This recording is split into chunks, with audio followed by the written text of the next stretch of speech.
The Galactic Council, a sprawling coalition of alien races, held dominion over countless worlds and star systems. Their power was unquestioned, their reach unchallenged. But on the edges of their influence in the uncharted territories of the galaxy, something was happening that none of them expected. Reports started to come in from the fringe. A new human colony on the planet Epsilon 9 had repelled a devastating attack from the Marians, a savage alien raider species known for their brutality and efficiency. The Marians were notorious conquerors. Their fleets were as fast as they were lethal. They had sacked dozens of worlds and enslaved countless species, but on Epsilon 9 the Marians had met their match. At first the Council dismissed the reports as nothing more than the naive bravado of a newly established colony. They had heard rumors before of human colonies holding their own against invaders, but those had always turned out to be overblown exaggerations or misinterpreted victories. This time, however, the reports kept coming. The Marians had struck hard, and yet the humans had pushed back. Their weapons were primitive compared to the advanced technology of the Marians. Yet somehow they had fought with a ferocity and resolve that defied logic.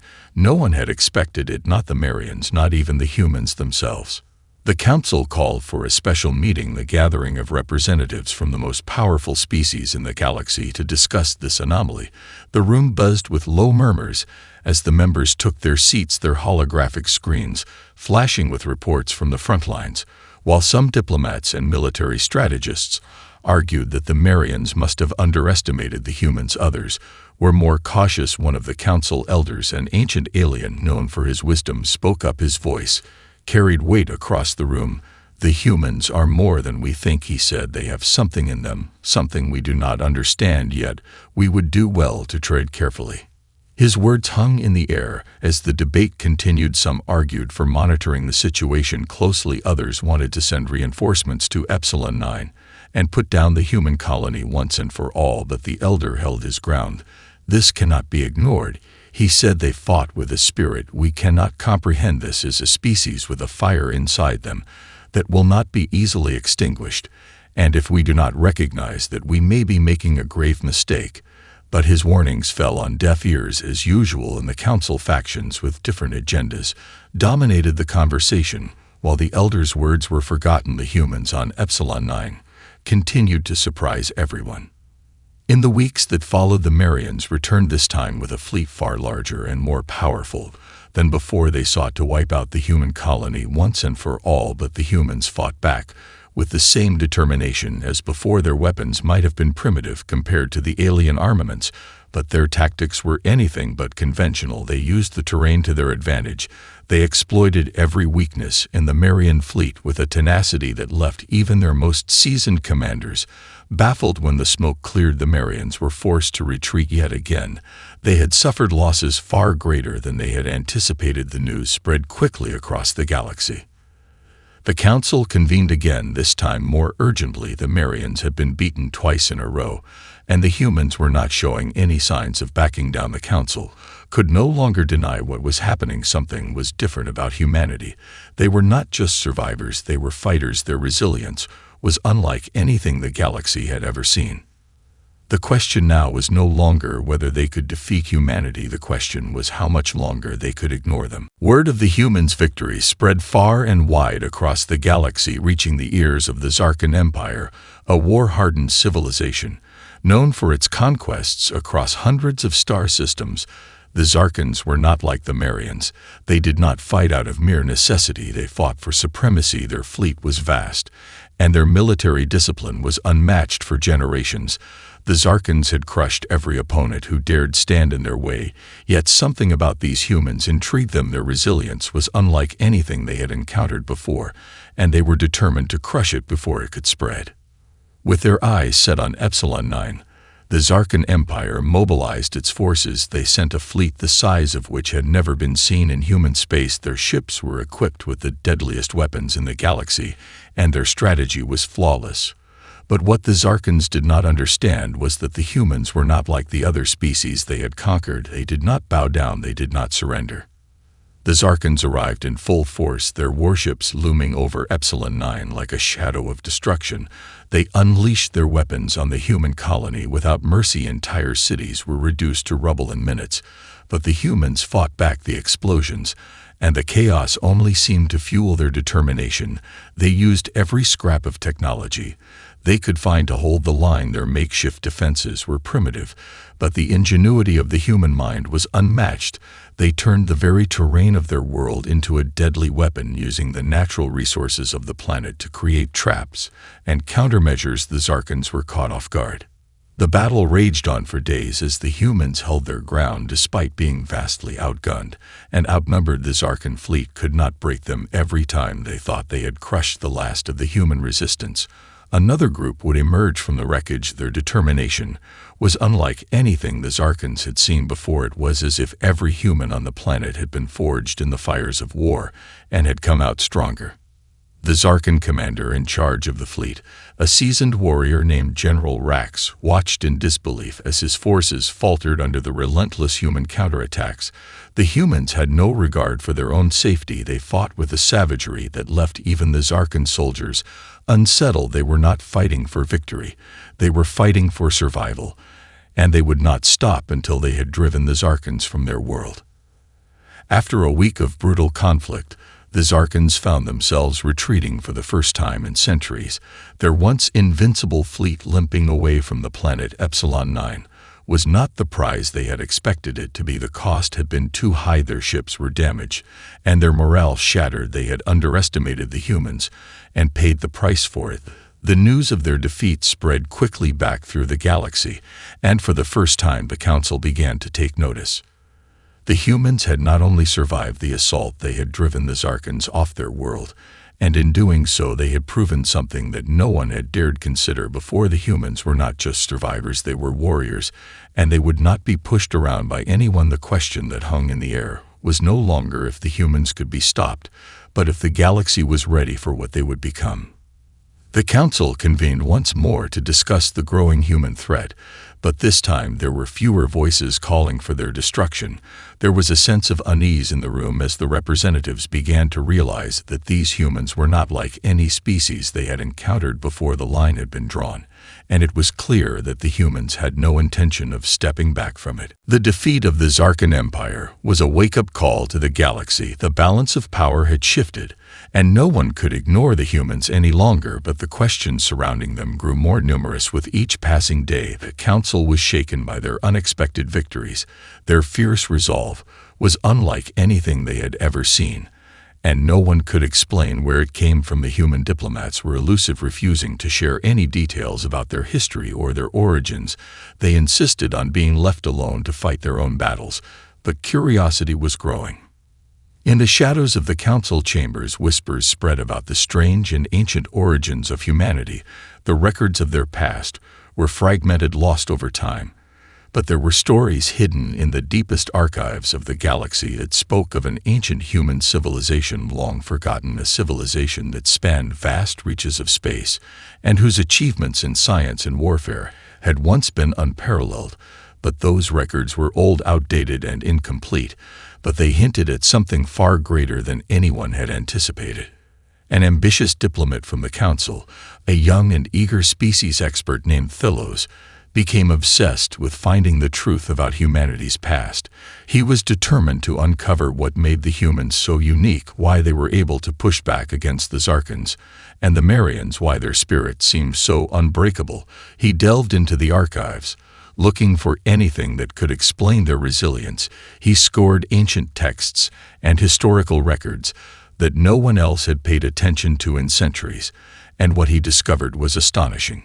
Deep within the archives of the Galactic Library, Thylos uncovered fragments of a story about a long-lost human empire, one that had once rivaled the greatest civilizations of the galaxy. These humans had been explorers. They had traveled to the farthest reaches of space and built wonders that defied imagination. Their technology was advanced far beyond what the galaxy had ever seen, but their empire had fallen centuries ago in a cataclysmic event that wiped them from history, leaving only the faintest traces of their existence behind. But it wasn't just their technological prowess that intrigued Thelos, it was their nature, their relentless drive, their ability to survive and adapt. No matter the odds, the records hinted at something even more remarkable about the humans, something beyond their technological achievements. A force that had been the cornerstone of their civilization, an ancient code and unbreakable will that had allowed them to endure against every challenge they had faced. The records referred to it as the spirit of humanity, a philosophy passed down through generations that encouraged perseverance in the face of death and triumph in the face of destruction. Thelos dug deeper, still piecing together what little he could find about the ancient humans. He began to suspect that this spirit wasn't just a cultural value, it was something embedded into the very nature of humanity itself, something that made them different from all other species, something that could not be replicated or understood by any alien race. This spirit was their strength, and it was something that even the most advanced civilizations in the galaxy had never encountered before. As the diplomat continued his investigation, he found himself torn by what he had uncovered. The humans were not just a race of survivors, they were warriors. Their spirit was what made them dangerous, and what made them impossible to conquer. Yet, despite his growing understanding of their past, he still could not fathom what they truly wanted, what was driving them to stand against the most powerful forces in the galaxy. And then the realization struck him like a thunderclap. The humans were not fighting for power or control, they were fighting for something far more profound: their freedom. The spirit of humanity was not just a defense mechanism, it was a declaration of independence. It was a refusal to be dominated by any force, no matter how powerful. It was clear now that the humans were not just defending their homeworlds, they were defending something far more important, something that would change the galaxy forever. The news of the Zarkan Empire's retreat spread across the galaxy like wildfire, and with it came a wave of disbelief and awe. The humans had done it again. Against all odds, they had defeated one of the most formidable forces in the galaxy. But this time, the victory was not only significant because of the battle's outcome, it was the message it sent. The humans were no longer just a nuisance, no longer just survivors. They were a force to be reckoned with. For the first time in centuries, the galaxy was seeing something that it had not seen in a long time: the unity of humanity. It wasn't just the soldiers on the front lines, or the engineers crafting weapons that made this victory possible. It was the people. The people of the human colonies, scattered across distant worlds, had come together in ways that no one had anticipated. Farmers, doctors, pilots, traders, every human on Epsilon 9 had contributed in some way to the fight. Their unity had been the cornerstone of their success, and it was something that no alien force could have anticipated. The victory at Epsilon 9 sent shockwaves through the galaxy. The Zarkan Empire, once thought to be invincible, had been beaten by a race considered primitive by the galactic powers. The humans had no advanced weapons of mass destruction, no fleets of warships or fleets of droids.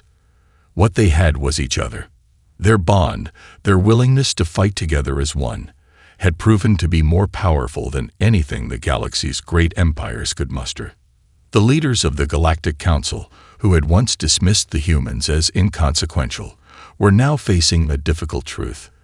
They could no longer pretend that humanity was a small, insignificant player in the vastness of the galaxy. The humans were not just resilient, they were capable of unimaginable feats when united.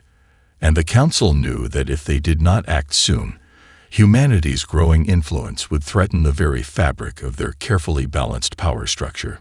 Behind closed doors, the Council's factions began to fracture. Some advocated for immediate action, bring the humans to heel, force them into submission, and prevent them from growing too powerful. Others, more cautious, argued that humanity's potential could be harnessed for the greater good, that the humans' unyielding nature could be used to defend the galaxy against the true threats lurking in the unknown reaches of space. But there was a growing fear that no matter how the Council chose to handle humanity, they had already crossed a line. Humans would never accept subjugation, never bow to the will of any empire. As the Council debated, the humans were not waiting for permission. News from Epsilon 9 showed a growing movement within the human colonies. More and more of them were joining forces, not just for protection against the Zarkans, but to create something larger, something the galaxy had never seen before. A human coalition was forming, one that transcended individual colonies and reached out to others who shared their values of freedom and independence. The first true human coalition fleet was launched. It was small compared to the massive fleets of the Council's forces, but it was far more advanced than anyone had expected. The humans had a knack for creating ingenious solutions out of limited resources, and they had begun to build warships that rivaled the most advanced in the galaxy. These ships, while not as large as the Zarkan or Marian dreadnoughts, were faster, more maneuverable, and packed with devastating firepower. The galaxy had never seen anything like them. At the same time, diplomatic channels were opened. The humans had always been a species that valued direct communication, and they were not afraid to speak their minds. The message sent to the Galactic Council was simple: we will no longer be governed by you. We fight for our freedom, and we will not bow to any empire. If you want peace, you must respect our right to chart our own destiny. The message was clear: the humans would not be intimidated. They would not be silenced. And the galaxy had better be prepared for the storm that was coming, because no one had ever faced anything like the united force of humanity. The ground trembled beneath their feet as a deep, resonant hum filled the air, rising in pitch until it vibrated through their very bones. Carter's hand instinctively went to his sidearm, but it was as if the entire world had come alive around them. The device in his hands pulsed with energy, brighter now, the hum intensifying until it seemed to echo through the ruins. "What the hell is happening?" Ethan hissed, his voice edged with panic, his eyes wide as he scanned the surroundings. The metallic spires around them seemed to shift ever so slightly, casting long shadows that bent unnaturally, like they were alive too. The planet was reacting to the device. Carter didn't know how, but it was clear. The ruins, the quiet, the ominous silence that had greeted them upon arrival, it was all part of something far bigger than they had anticipated. He looked back at Ethan, the unease mirrored in his eyes, but neither of them spoke. There was nothing to say. The vibrations from the ground grew stronger, and the air seemed to thicken with an invisible pressure. "We need to get back to the ship," Carter ordered, his voice sharp with authority, but even he wasn't certain it was the right move. They were too deep now to just walk away. But his mind raced with possibilities. Had they triggered something? Some dormant force locked away for centuries? Before Ethan could respond, the ground shook again, this time sending them both stumbling. Carter caught his balance, his breath coming faster now, heart pounding in his chest. The distant noise grew louder, as if something massive was rising from the planet's core. "It's not safe here," Ethan shouted over the noise, eyes darting to the sky, as if expecting something to descend. The air had changed. It was heavier now, colder, and there was a palpable sense of malice, a presence that seemed to press in on them from all directions. But Carter wasn't about to leave without answers. "Stay sharp," he grunted, motioning for Ethan to follow him. They moved towards the heart of the ruin, where the energy readings were strongest. As they walked, the strange humming resonated more intensely, almost as if the planet itself were alive, breathing. They rounded a corner of a towering structure, and what they saw left them both frozen in shock. It wasn't just a ruin. Beneath the surface of the planet, beneath the metal and rock, there was a massive circular chamber, perfectly preserved. The walls were adorned with strange symbols that pulsed with faint light, and in the center, a colossal crystalline structure stood, glowing with an eerie, unnatural blue light. It was unlike anything Carter had ever seen, and it seemed to pulse with life, as if the planet was feeding off it. "Is this what's causing the signals?" Ethan whispered, his voice hushed with awe and dread. Carter nodded slowly, his mind racing with a million thoughts. This was no ordinary artifact. This was the core of something ancient, something powerful. And it wasn't just a relic, it was alive. "We need to get Dr. Huxley down here," Carter said, voice tight. She needs to analyze this. This is more than we imagined. But even as he spoke, he felt a chill run down his spine. Something was wrong. The device was reacting to their presence, and it felt like it was watching them. Slowly, Carter turned back toward the entrance, but before they could leave the chamber, the ground shook again, this time with a force that threw them both to the ground. A voice, not human, echoed through the air, low and guttural, vibrating through their bones. Carter could barely make out the words, but the meaning was clear. Leave now or suffer the consequences. The message sent a jolt of fear through him. They were not alone. You said, the Treaty of Non-Aggression, while not perfect, had been forged. It was a fragile peace, one built on cautious respect rather than trust. The Council had granted humanity what it demanded, the freedom to govern itself without interference. But the price was high. In exchange for their autonomy, the humans had agreed to lend their support in galactic defense, particularly against the unknown threats that lurked beyond the reach of the known galaxy. A sort of uneasy alliance had been formed, but the tension between the two sides remained palpable. In the months that followed the treaty, the human colonies began to thrive under their newfound freedom. Their technology, once considered primitive, was advancing at a remarkable pace, largely due to the ingenuity and resourcefulness that had allowed them to survive so long. Human scientists worked tirelessly, learning from both their victories and their mistakes, creating new weapons and refining their defenses. Yet despite this progress, there was an underlying unease that no one could shake. The galaxy's major powers, though they had given the humans space to breathe, had never fully trusted them. The humans had fought back against two of the galaxy's most powerful empires, and there was no guarantee they wouldn't do the same again if they were ever provoked. For the first time, humanity stood on the edge of a precipice.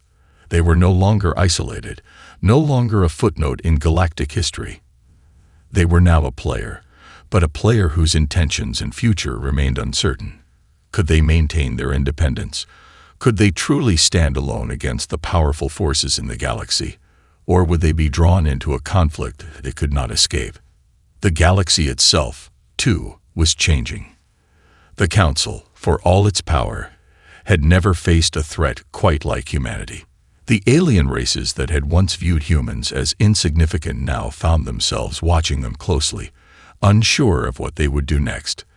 The Zarkans, still recovering from their humiliating defeat, were licking their wounds and regrouping, while the Marians, though still a significant threat, now had to contend with the knowledge that humanity was not an easy target. But it was the hidden forces, the ones that existed beyond the known borders, that concerned the Council the most. There were whispers of an ancient enemy, a shadowy organization that had lurked in the dark corners of the galaxy for millennia.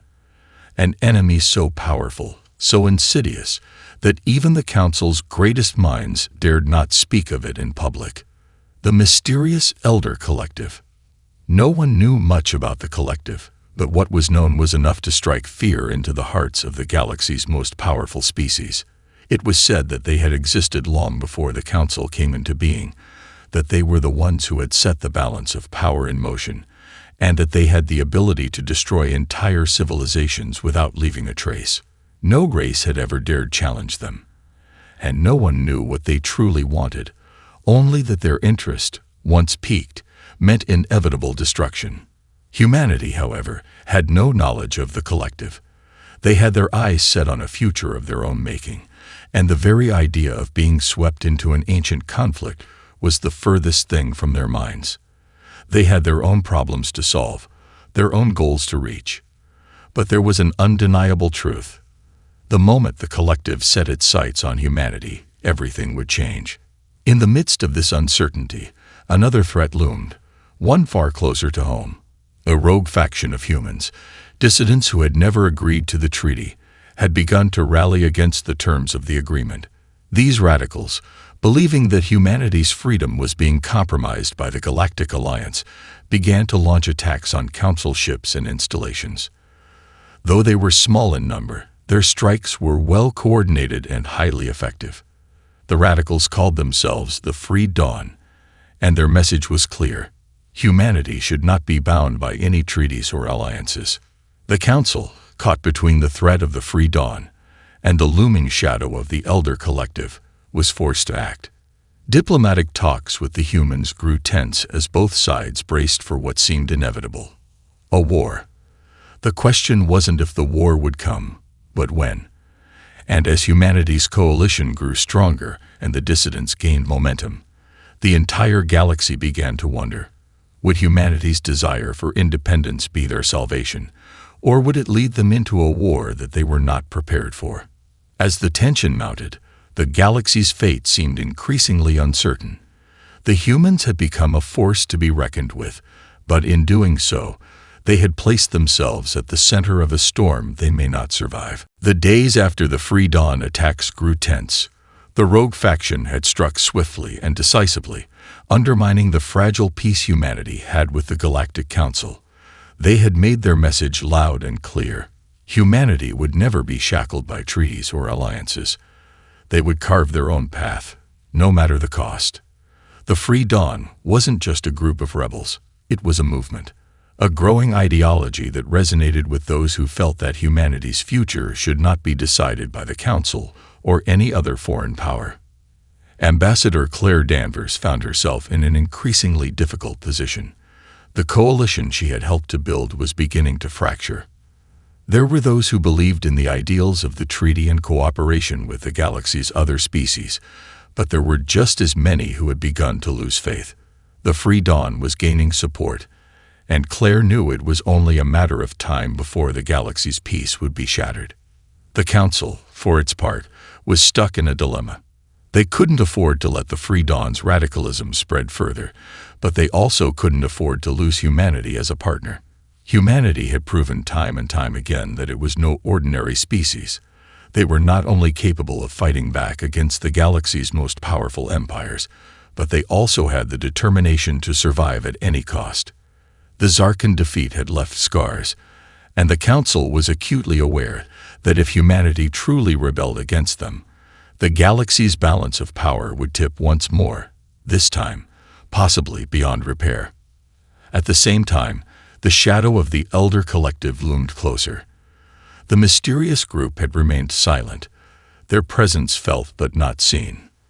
The collective had never interfered in the galactic political theater before, but as whispers of their growing interest in humanity spread, the Council began to panic. What did the collective want? Why were they so intent on watching humanity? Was it possible that they had recognized something in humanity that had eluded the galaxy for centuries? Claire knew she had no answers, but she also understood that she couldn't keep sitting at the table and waiting for the storm to hit. The growing instability of the galaxy could no longer be ignored. It was time to act. She made a decision.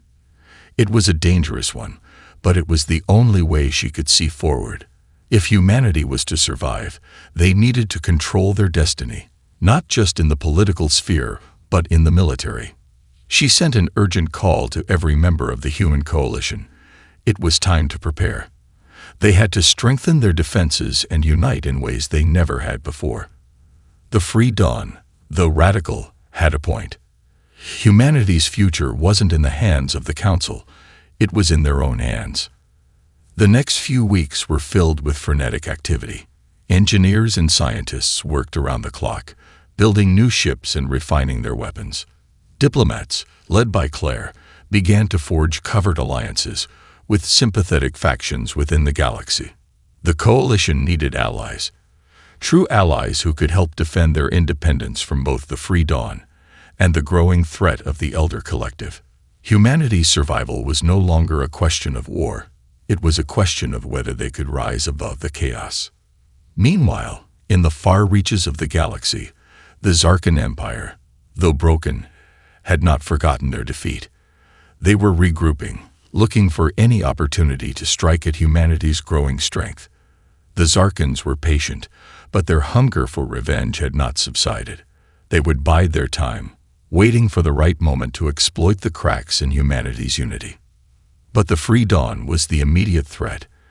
As the radicals continued to strike Council installations, The conflict began to escalate. It wasn't just a rebellion anymore. It was a full-blown civil war.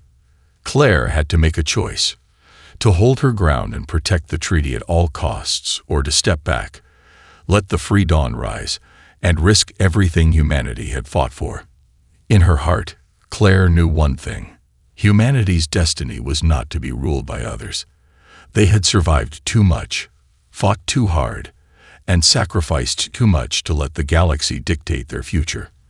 The storm was gathering, and humanity was about to be thrust into the heart of it. The roar from the planet's surface lingered in the air, vibrating through the walls of the Ascendant, sending shivers down every crew member's spine. Carter felt his heart pound in his chest, his pulse a constant thrum against his ears. The comms had spoken again, and this time, the message wasn't a warning. It was a promise. They had triggered something ancient, something not willing to let them leave. "Captain," Huxley shouted, her voice tight with panic. "The planet. It's destabilizing. The core, the readings are fluctuating violently. Something's coming." Carter's eyes flew to the viewports. The planet, once a quiet, still orb in the vastness of space, was now alive with violent, chaotic energy. Waves of light and color rippled from the surface, the sky swirling with dark, violent clouds. The ground beneath them seemed to crack and shift, as though the planet itself were splitting open. "It's shifting," Ethan shouted from his station. "The surface is breaking apart." Carter gritted his teeth, his mind spinning. The planet was doing more than reacting. It was attacking. It wasn't just a warning. It was a countdown, a threat they hadn't fully understood until now. And if they didn't leave, the planet would tear them apart. "Get us out of here," Carter barked, his voice low but commanding. "Full power to the engines. Reyes." Reyes wasted no time, his hands moving quickly over the controls. The hum of the ship's engines intensified as they powered up, the thrusters roaring to life. But just as the ship started to lift off, the comms crackled again. This time, the voice wasn't distant. It was close, so close it seemed to be inside the ship itself. "You cannot leave. You are ours." Carter's blood ran cold. His grip tightened on the armrest of his seat, his mind racing. This wasn't just a planet. This was a sentience, a force that had been waiting, biding its time. They had disturbed something far older than anything they could comprehend, and now it was fighting back. The ship shook as though it had struck something unseen. A massive force slammed into them, throwing the crew forward. The lights flickered, and alarms blared throughout the ship. Reyes struggled to keep control of the vessel, his knuckles white on the control yoke. "Stabilizing, Captain," he shouted, sweat beading on his forehead. "But it's like we're being pulled back. We're caught in some kind of gravitational field." Carter glanced at the readings. Reyes was right. A powerful force, something invisible but relentless, was dragging them back toward the planet's surface. "Damn it," Carter cursed. "Huxley, is there any way to counteract this?" I don't know," Huxley replied, her voice strained. She was working frantically at her console, her eyes scanning the readings. "This force, it's coming from the planet's core. I don't think it's gravity.